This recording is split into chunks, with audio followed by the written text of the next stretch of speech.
This is Beyond the Big Screen podcast with your host, Steve Guerra. Thank you for listening to Beyond the Big Screen podcast, where we talk about great movies and stories so great they should be movies.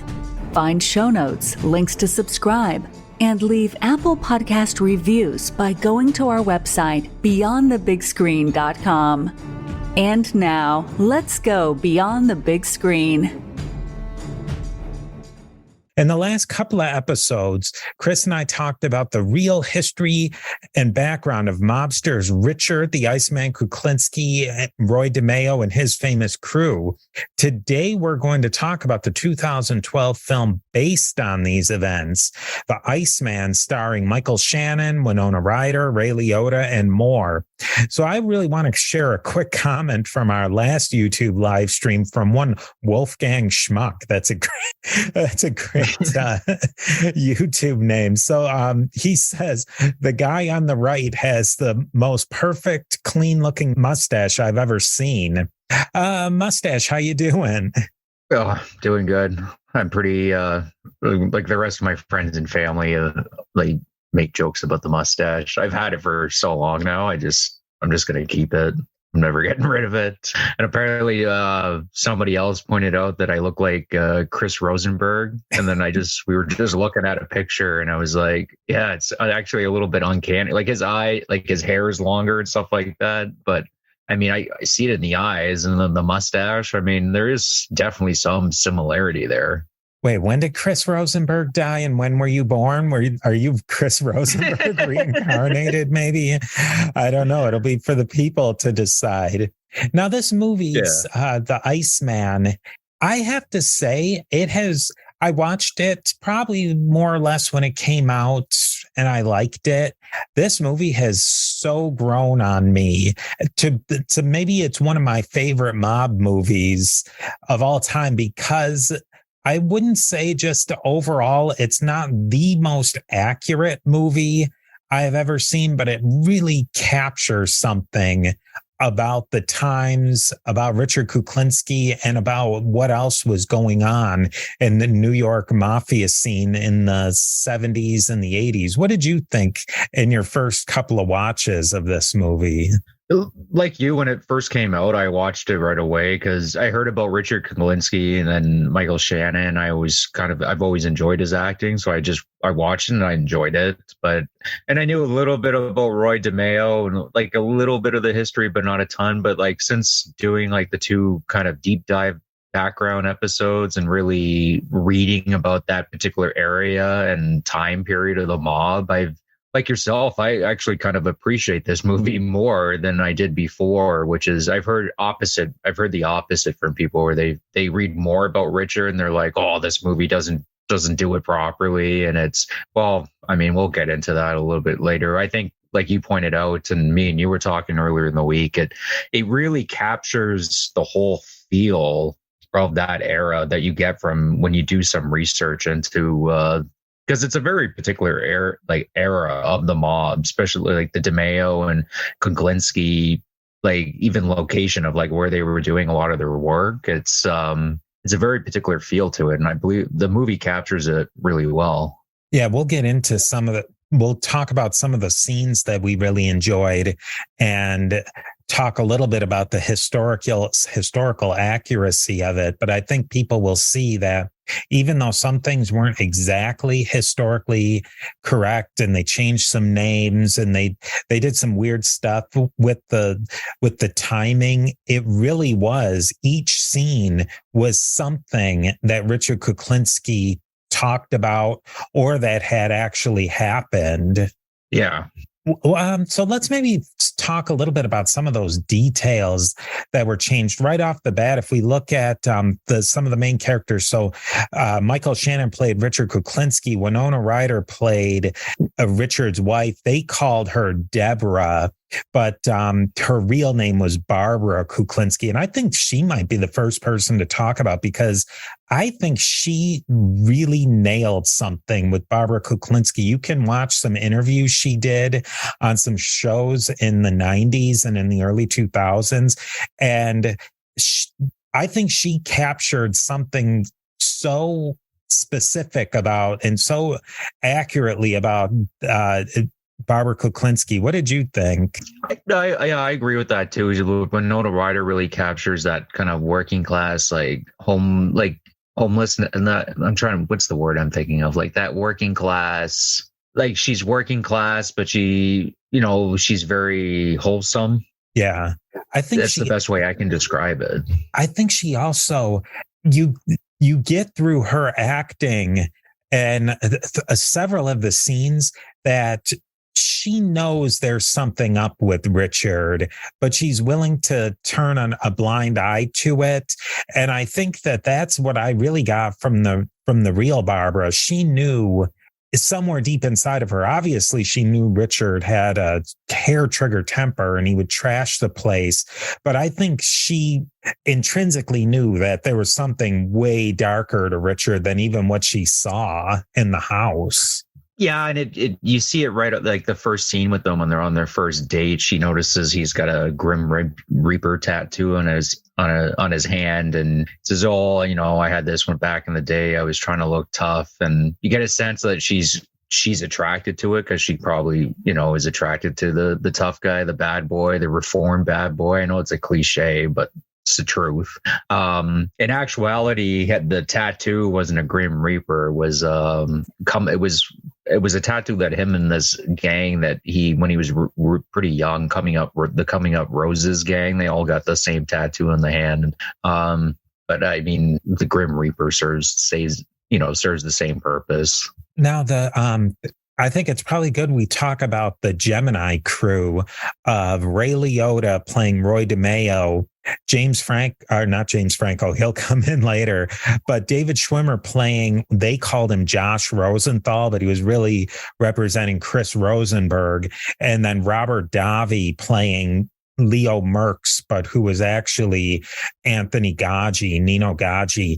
And I think there was something about each one of those that so masterfully just absolutely grabbed who they were supposed to be, especially Ray Liotta. I've been saying this for weeks that we've been talking about this. Roy DeMeo was the role Ray Liotta was born to play. Oh yeah, for sure. And just watching this movie, going and doing the back research for the Roy DeMeo episode, it just makes me want to go. It's terrible to think that we're never going to get a Ray Liotta Roy DeMeo movie because it would have been perfect. He was born to play this role, and I mean, this might be a little because he doesn't have like a ton of screen time in the movie. But if you had somebody else playing Roy DeMeo, I just don't think the movie would have worked as well.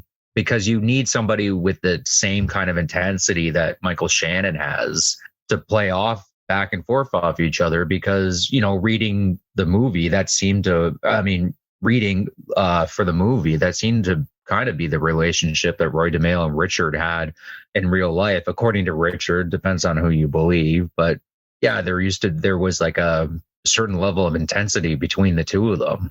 Then the interplay of Chris Rosenberg, Josh Rosenthal, and Roy, I thought that they got that really well too. I know some people criticize that it seemed that they played down Chris's role, but I think that they really got something with that. In that David Schwimmer looked close in age to Ray Liotta. I don't know how close they are in actuality. They're probably fairly close in age. And Chris Rosenberg was just a little bit younger than Roy, but they really had a father-son relationship. Yeah, and David Schwimmer, just as an actor, I thought was a perfect choice to play Chris Rosenberg. I know that sounds kind of crazy because he's like the guy from Friends, but when you read Chris Rosenberg, he comes across as a guy that tries really hard to not be what he is, which is like a Jewish guy, tries really hard to be really Italian. And it comes across when you read it that he comes across almost as like a tryhard. Yeah. And David Schwimmer plays that type of role. That was basically the role that he played on Friends. And it comes across perfectly in this movie. But you get to see him as this brutal killer too. Like Chris Rosenberg had absolutely no problem killing people. And And didn't you get that? I think that came through with David Schwimmer. Oh yeah, for sure. I mean, and like Chris Rosenberg was like well, I don't know, we won't get into it. It's pretty graphic, but yeah, you definitely get that sense with David Schwimmer in this movie. But when he shoots out the two coke dealers, right? You see the ruthlessness there. For sure. But I would have liked to have seen more of them in the movie, but I mean, there's time constraints but yeah, I thought David hit it out of the park. Steve here with a quick word from our sponsors. And then I loved Robert Davi as Nino Gaggi, even though his role was tinier and smaller than even Ray Liotta's or David Schwimmer's. I think he captured something of the pompousness and maybe the foolishness of Nino Gaggi, like the pettiness, how pompous and petty Nino was. I think Robert Davi really grabbed that. Oh yeah, for sure. I don't really know why they didn't use Nino Gaggi's name. I assume it probably some legal stuff, like maybe descendants of like Gaggi or something to threaten to sue, and that's why they use Leo Marx. It's probably, I would assume it has something to do with that. He really does capture just like the pettiness of Nino and the cheapness. And there's a couple of scenes that illustrate that. And this is the thing with this movie, like we pointed out, like, yeah, it's not historically accurate in some ways, but it captures everything that you need to know about like Nino Gaggi, like in terms of not wanting to pay for work that he said he was going to pay for, and like the pettiness. Some guy, they get into a little scuffle or what have you, and then he hires a hitman to go kill him. That's something Nino would do. We know that because Nino ends up killing that boxer that he got into a fist fight with. Like 12 years later, he's still steaming about it, just like pettiness over a broken nose. And then the last one I think we have to mention is Chris Evans. He played Robert, Mr. Softy Prongay, and they called him Mr. Freezy in the movie. That might have been because Mr. Softy is a trademarked name. I didn't know. I had never seen much with Chris Evans, but he captured magnificently the craziness of Robert Prongay. Yeah. I guess he's most famous for playing like Captain America, right? And like the all-American boy. And I mean, he plays that really well because he kind of does look like the part, but I'm totally surprised at just how well he did Robert Prongay. I didn't even know it was Chris Evans when I first watched the movie, but then on multiple viewings, I realized it was him. And in researching the movie, and he, based off what Richard told us about Robert Prongay, Chris Evans hits it out of the park. Like he captures that craziness that is that Robert Prongay was. Let's take it. So the acting was really out of this world, and we didn't even. I guess we should mention Michael Shannon as Richard Kuklinski. I think one thing that you had mentioned, what did you think about, you mentioned earlier, just talking now, that you thought you loved the intensity he brought, but you didn't feel that he brought the physicality of Richard Kuklinski. No, I like the intensity for sure. But when you see pictures of Richard Kuklinski and you read about people describing Richard Kuklinski, he is like literally a monster, right? Like he's 6'5", over 300 pounds. And I mean, Michael Shannon's pretty tall, but he doesn't look like he's over 300 pounds in this movie. And I mean, that to me, that's like a little nitpicking thing, I guess, because how many actors are you going to be able to find that would match like the talent of Michael Shannon and the intensity, and plus be 6'5", 300 plus pounds? There's not many actors that probably out there that you could hire to pull it off. But that's one little thing I would have liked. I would have liked a guy that was more physically intimidating. Yeah, I looked up Michael Shannon. He's tall. I think he's well over 6 feet tall, but he's thin. He's, even when they showed him in the movie, like up next to Winona Ryder, he was much taller than her, but he didn't physically dominate her. Or even Ray Liotta as Roy DeMeo, like standing next to him, he was tall, but he didn't physically just completely dwarf these people like he did. I think I even noticed one of the scenes, he was clearly wearing lifts to make himself a little tall, probably to make him look a little taller. I mean, they look like 70s shoes too, so it could have been just that. Yeah. Yeah, that's just my I don't know, that's one that would have been like something they could have done maybe differently, but then it's not that big of a deal. I think Michael Shannon did the role very well. So let's talk about a couple of those individual scenes that really stuck with us. What's maybe one scene that really stuck with you? I mean, I would say like the scene in the porn lab between Richard and Ray, because according to Richard, this is kind of the way he met. Richard and Roy DeMeo. This is kind of how they met. Was Richard was working at this porn lab, and I think there was, if I'm remembering correctly, there was some problem with I don't know, the shipment wasn't going to make out on time, and Roy just smacks him around a bit, and according to Richard, like he said to himself, like he swore revenge. He was going to get revenge on Roy for ever putting his hands on him.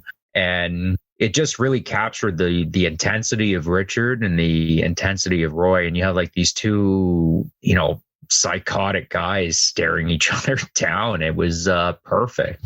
And it kind of shows like the stuff that Richard and Roy were into. We didn't really get into it so much in the background episodes, but like Roy was funding a ton of this pornography that was going around in the United States at the time. And a lot of it wasn't just like normal pornography. There was some pretty vile stuff that they were shipping around, and Richard was right into it too. And so I don't know, to me that was one of the better scenes in the movie. I liked the scene, and it really, I think it got to me, and I think I didn't really understand it when I saw it, and I probably didn't even understand it the last couple of times I watching it.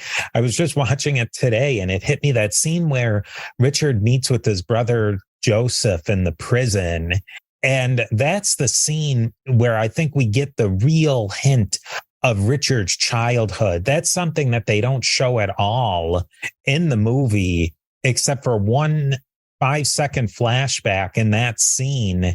And it really gets dropped after that. But I think that for me, that's what made me think that this movie, you really need to know the story of Richard Kuklinski going into it, or else I think you can go on a kind of a false narrative. And I don't know if that's what the filmmakers were trying to get. They built this narrative of Richard being like the typical classical family man who maybe starts to fall apart, where Richard had all this background before he even met Barbara, which if you go back to the previous episodes, you'll hear. And that one scene gave us a little taste of that. Yeah. And it was something that we didn't get into on the Richard podcast too, is that's accurate. His brother was murdered. I believe it was young lady, and he was in jail for that. And in the Iceman Philip Carlo book, you hear about Richard talks about like he was trying to help his brother, and they were actually pretty close. And then after his brother Joseph did that, he kind of cut him off. And that's what you see in that scene is Richard basically just saying like, never call again. Like, it's completely done. But the one thing I really liked about that scene is his brother screaming at him saying like, you're going to wind up in here with me. And that's exactly what happened. I think he was a few cell blocks away from his brother. Yeah. When he was finally caught. Then I think it was the very next scene after that, or maybe it was a little bit longer down, when Richard Kuklinski gets into that road rage incident. Yeah. And I think you see who the real Richard Kuklinski was, that whole facade, and even the facade that the movie puts up, that he's the all-American family man, dad of the year. And then he goes on this insane road rage. That's who Richard was 100%. Yeah. And then if you, in the Iceman like documentaries and the books, he talks about like just going on these freak road rages. And I mean, that's pretty accurate to what Richard did in real life. He says he killed a few of these people that he went on road rages with. But I mean, it shows you that this is something that triggers Richard off, is like certain road rage episodes. Were there any other scenes that really stuck out to you? I like the like, so when Roy DeMeo hires Richard to be his personal like side special assassin or what have you, me particularly, I don't think that's exactly how their relationship was, but let's just say in the movie, this is how they show it. They do a montage of Richard doing a bunch of jobs for Roy, and a lot of the killing that he does in that montage is killings that we hear about in the Philip Carlo book. Like, I like that touch. So it's not historically accurate how all those killings went down or what have you, but we get he uses like the rope in one scene, and there was like a couple of other ones, and I just liked it because I don't know, it was a certain attention to detail, and they changed things a little bit, but I mean, it is accurate in spirit.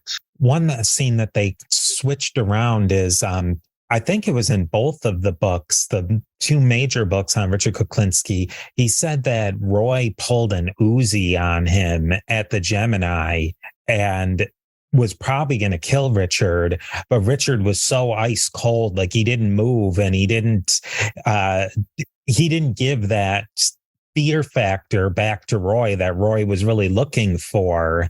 And they kind of showed that in the car scene where Roy pulls a gun on Richard. And that scene they never really talked about in any of the books, but I think that was kind of a mashup of scenes to just show like how ice cold Richard Kuklinski was, that even somebody like as psychotic as Roy DeMeo couldn't shake him. Yeah, that's what, when we talked about it earlier, is like that's something that the movie did particularly well, was changing the scene a bit to make the movie flow a little bit better, but still capturing the spirit, like historically accurate, right? Like Roy pulling out the Uzi, as you pointed out. Yeah, they changed it a little bit, but they kind of recreated it in a sense that made more sense in the movie. The movie really got me thinking. And this, I wanted to bump this theory off of you, is so we in that first Richard Kuklinski episode, the background episode, we really came to the conclusion that we thought he was full of it. But I wonder if the way the timeline works out, if you look at it, Richard's doing really, really well up until the early 80s. And then Roy DeMeo dies in 83, I think it was, somewhere in thereabouts. And it's really after 83, and when you get into the mid-90s, that Richard really started screwing up. And I wonder if maybe there is some truth that Richard, maybe he was not an international hitman assassin. I mean, I think that's preposterous. And I think that that's stuff that Richard pulled out later just to get people going. And especially his last interviewer, I think maybe he was doing that just because he knew they would eat that up. That's preposterous. But what do you think about Richard was earning under Roy? And once Roy died, that's when it really fell apart, because Richard then had to make his own criminal enterprises after that. Well, that was his connection to like hit contracts, right? I guess. And Roy was kind of his personal capo. I can see it. I personally think that I think Roy was doing hits for the mob. I think he did some special jobs for Roy, or Roy at the very least pointed people in Richard Kuklinski's direction if he didn't really want much to do with them, and word got around. That's what I personally think. And I guess when he saw Roy go down, maybe he started thinking to himself, well, I mean, if they can take Roy out, then it's only a matter of time for me. Maybe subconsciously he starts getting sloppier, knowing that he'll get caught, at least in prison, he'll be somewhat safe. It's also that it could be that after Roy was killed, that Richard and everybody associated with Roy was such damaged goods, he couldn't just go work for John Gotti or for the Westies or for somebody else and make the kind of money that he was making through Roy. And so he had to push himself way further than he really was ever comfortable with in I think he had been stealing cars and stuff, but it was all such sloppy stuff.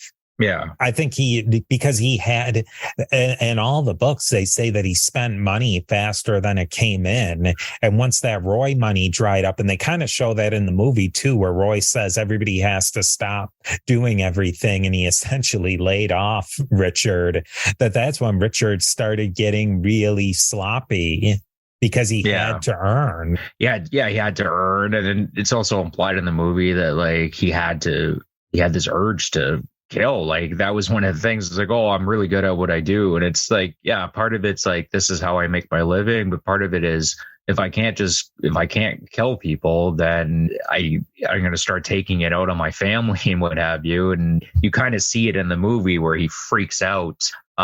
In real life, this happened a lot more often. But I mean, in the movie, he freaks out, and that's when he comes to, oh, I'm going to reach out to Robert Pronge and we're going to start doing jobs on the side. Because I think it was implying that he couldn't hold these urges back anymore, and he had to,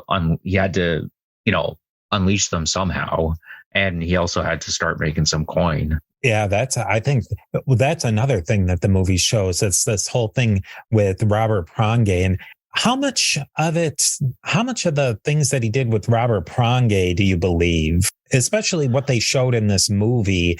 They show him as they almost have an industrial freezing setup going, and that they're both just doing one contract after another.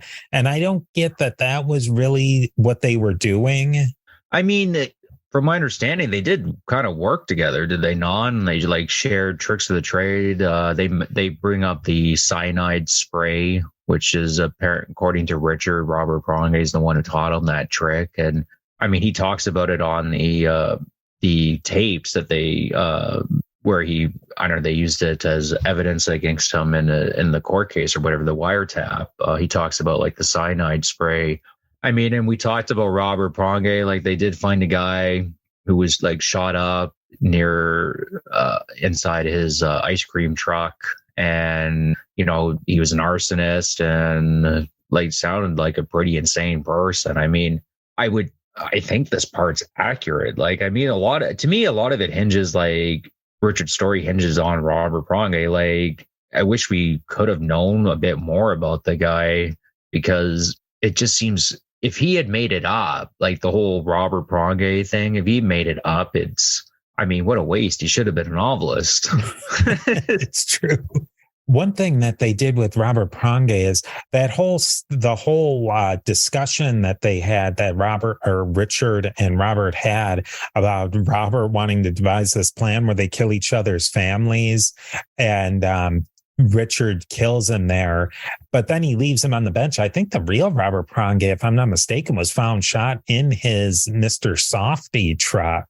Yeah, he was shot. Yeah, that's where they found him, was that he was shot up in, I believe it was in his truck, or it was in his shop where his truck was parked. But his idea of killing each other's families, according to Richard, that was the thing that Richard decided, oh, this guy's is so crazy, I'm going to have to take care of him myself. I mean, in Robert Pronge's defense, in a weird kind of twisted way, the logic makes a bit of sense. Richard's not going to want to do that to his own family, and Robert's not going to want to do that to his own family. So, why not use each other's, skill set? It really is something that's almost from like a novel, a spy novel, that a really high-end special forces guy becomes a Mr. Softy truck driver so that he can just scope out neighborhoods without being noticed, so that he could be a hitman. Like, it's so insane that it has to be true. It really, that's what I mean. Like, it seems like if Richard made that all up, like, what a waste. He should have been a film director, a novelist, write comic books, something. Yeah, he would have made millions. Yeah, oh yeah, for sure. Because I can only imagine the type of stories that he come up with in his head, And we're supposed to believe that like Richard just kind of stumbled across this Robert Pronge's murder in like some obscure newspaper, and put all this story together that with the ice cream truck, and this is what he was actually doing. I don't know, man. It seems pretty. it seems pretty far-fetched. Maybe Richard exaggerated a bit of what Robert Pronge was doing, maybe, but I don't know. He must have been a hitman, and Richard must have known him, and they must have done some work together. Now, what were some things that I think in general, I really like this movie. But I had some things to nitpick it. What were some things that you didn't love so much about this movie? To be honest with you, like they played up too much Richard being like the perfect family man and like trying to set that like dichotomy between the two. I mean, in the early interviews, he does present that kind of picture. But in the later interviews, he starts being a little bit more honest. And I'm like, even Barbara talks a little bit more about what actually happened.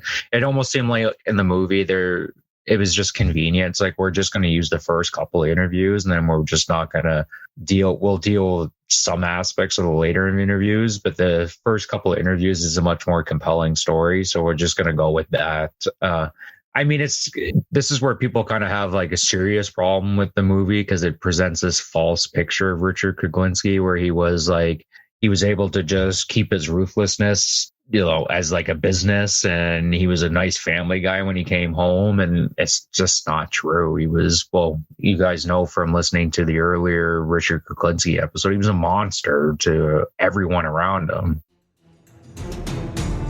Steve here again with a quick word from our sponsors. It made a really compelling narrative arc for a movie that he was a family man who just kind of cracked once the stress came on too much. But I mean, this guy really was a monster. Barbara knew it. Barbara kept the son away from, which they cut out entirely, the son, which it didn't really matter. But she really tried to insulate. I think the son's name was Joseph, if I'm not mistaken, but she tried to insulate him from Richard as much as possible because she was worried that Richard would become jealous of the son and try and take him out or, abuse him. And that's not necessarily portrayed at all in the movie, that, that really vindictive and jealous side of Richard.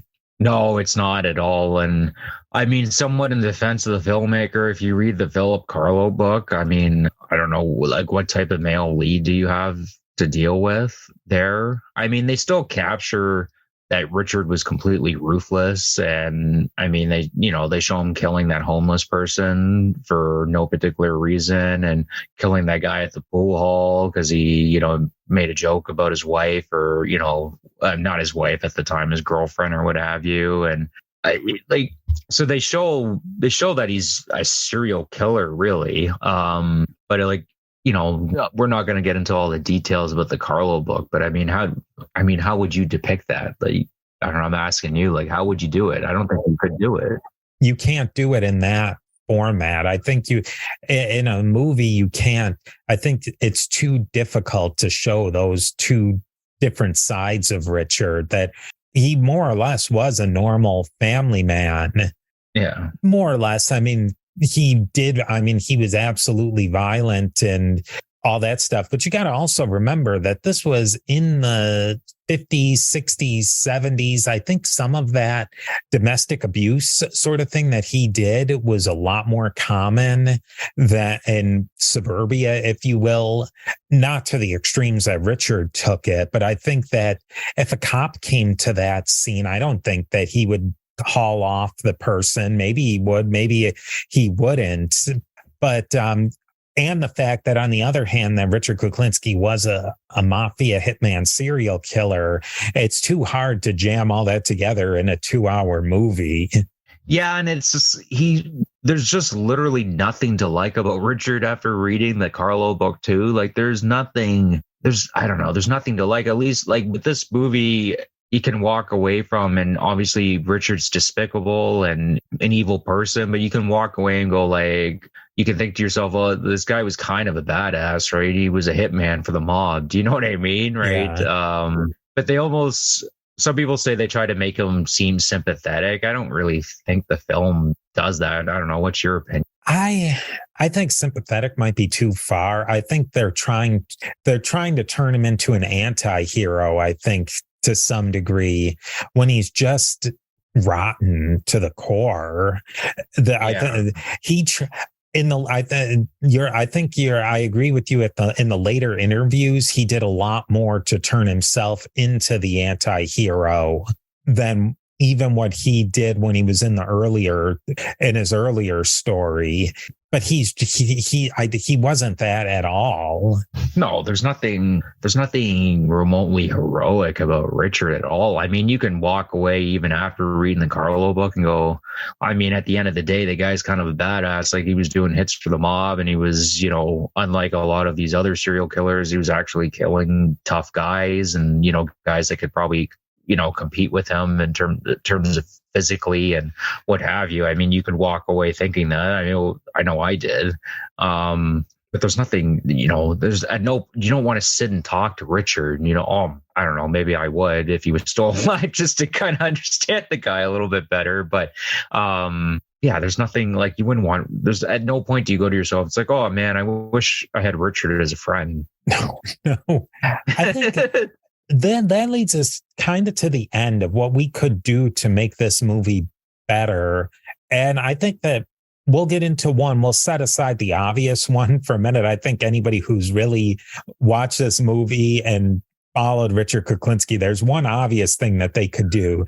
But I think that one scene I would have loved to have seen them include was it was in one of the Iceman tapes. I think it was the earlier one. Richard explained this hit he did on, I think it was his friend even. And it was at some sort of nightclub, like 70s nightclub, and everybody's dancing disco and everything. And Richard dressed up in the most outrageous disco outfit he could find. And so this 6'5", 300-pound guy, he says he danced and shimmied all through this disco. And then he got up to the guy, and the guy recognized him. But before he could do anything, Richard blew cyanide in his face. And they showed something of that scene, didn't they, in the movie? Yeah, like Leo Merckx, Nino Gaggi hires Richard to kill Sicoli, who's the henchman that Roy's with, which is, I don't understand why they didn't just use like Joseph Testa or Anthony Center. And he goes into the club, and he does the cyanide spray kill in the nightclub, but he's not wearing like they should have. I don't understand it. Why wouldn't they just have him put on that crazy suit and just recreate that scene? Richard, he just explains it so well, and he gives you such mental imagery, and the movie just fell completely flat on that one. Yeah, I guess maybe they tried filming it with this crazy disco suit, and they're like, no, we just can't do this. It looks ridiculous. It just takes you right out of the scene. Maybe that's their logic, but I mean, if you're gonna watch a movie about the Iceman, I don't know. Most people would probably go in there thinking, knowing a little bit about the guy, I guess, right? I would have just filmed it with the crazy suit on it, because that's part of Richard's story is, him wearing these crazy suits and like disguises. And, it sounds like he had like a whole room just full of disguises with like fake noses and wigs and different suits. And now I think I'll leave it to you. What would you love to have seen them do with this movie? To be honest with you, me and you were talking earlier. I would have liked to have done like a mini series, to be honest with you, where you have Roy DeMeo's and Richard's story running parallel. Because we were mentioning it earlier, I would have loved to have seen Ray Liotta do the Roy DeMeo story, but I also would have loved to have seen Richard's story, running parallel to Roy's, because they're connected, but they're not connected, and they're connected enough that, and they're at the same time that you could tell Richard's story and you can tell Roy's story and be like, we're spending 20 minutes here and then 20 minutes there, and there's episode 1, and do, I don't know, like a 5-part miniseries where you show the entirety of Roy's story and the entirety of Richard's story. And I think it would have worked really well. They could have really played it up too, because Roy was almost in competition with John Gotti. There was all that was going on pretty much in parallel too. I mean, to have the Gotti story, the Roy story with Richard Kuklinski in there, and all the stuff with Neil Delacroix and Nino Gaggi, all of that bouncing off of each other. I think that's the story that really needs to be told. And unfortunately, Ray Liotta can't do it. Because I mean, that's one of the things where we'll all have to live with is that Ray Liotta couldn't play Roy DeMeo more. If you were to do it now, who would you have play Roy? Just out of curiosity. I can't think, especially once Ray Liotta played him. I don't think anybody. I think that's just an idea that'll never happen. Yeah, the only person I can think of off the top of my head, I know it sounds weird because he's not really Italian, is Tom Hardy, because he has that certain level of intensity. But still, I think Ray Liotta, I mean, he was just the king of the mafia movie, and it just, I don't think it would end. Just out of respect for Ray Liotta, I think it's done now. Yeah. It's just, the more I think about this mini series and the two stories running parallel, like, oh my God, it would have been brilliant. I think that might be something that comes back around because we're kind of in a low spot of mafia movies. There was a lot of them in the 90s, the early 2000s, and that genre is lost popularity a little bit. I think when it comes back around, I think we'll see some good things come out that may be like that. Yeah, and we need a new crop of actors too to be able to play some of these roles. A lot of these guys are, they're dying now. Ray passed away, I believe. Paul Sorvino passed away recently. Yeah, that means Martin Scorsese's not getting any younger. There's Joe Pesci and Robert De Niro. Like, these are old, man. We need a new crop of mob guys. Yeah, I think it's maybe a genre that'll be revisited and viewed in a different way too.